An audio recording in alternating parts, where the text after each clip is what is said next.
Hey everyone, today we're diving into a pretty serious situation that's unfolded in Tillsonburg, and it's really important to talk about this, especially when it comes to fraud affecting our vulnerable communities. So, let's break it down. In August 2024, reports started surfacing about some alarming allegations at a retirement home in Norwich. Yeah, you heard that right. It's a place where our seniors should feel safe and cared for, but instead they faced something really unsettling.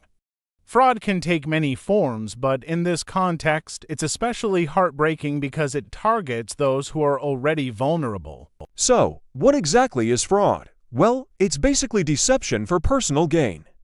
Think about it: people lying, cheating, stealing from others, often disguising their actions under a veil of trust. Common types affecting retirement homes can include financial scams, identity theft, and even exploitation by caregivers.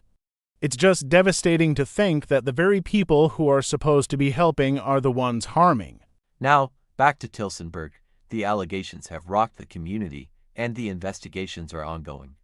I mean, it's just wild to think about how quickly things escalated. One day, everything seems fine, and then BAM reports start coming in, and you realize that there's this whole underbelly of deceit. The financial impact has shifted from initial estimates to revised figures, and it's just heartbreaking to see that kind of betrayal. Let's talk about the accused. There's this individual who's been charged, but, it's crucial to maintain their anonymity for their well-being. It's a tough situation because while we want to know the details, we also have to think about the human aspect here. This is someone's life, and there's a lot more at stake than just the headlines. The community's response has been a mixed bag. You can feel the emotional and financial toll weighing heavily on the victims. There's a sense of anger, betrayal, and confusion. But amidst this chaos, we've also seen the community step up to support those affected. It's like a reminder that even in dark times, there are people willing to come together, lend a hand, and offer comfort. That's something we can all hold on to, right? As for the ongoing investigation, it's still in progress. Authorities are encouraging public involvement, which is super important. If you see something suspicious, don't just brush it off, speak up.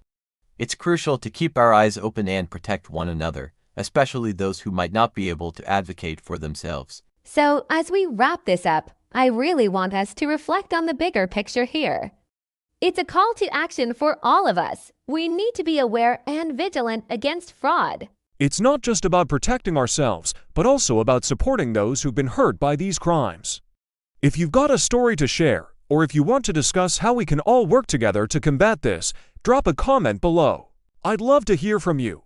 And hey, if you found this video helpful or enlightening, don't forget to like and subscribe.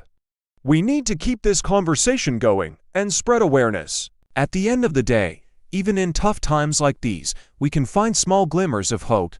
Like, maybe this situation is a wake-up call for all of us to be more connected and supportive. So, let's take that lesson to heart and continue to uplift one another. Thanks for tuning in, and let's keep fighting against fraud together.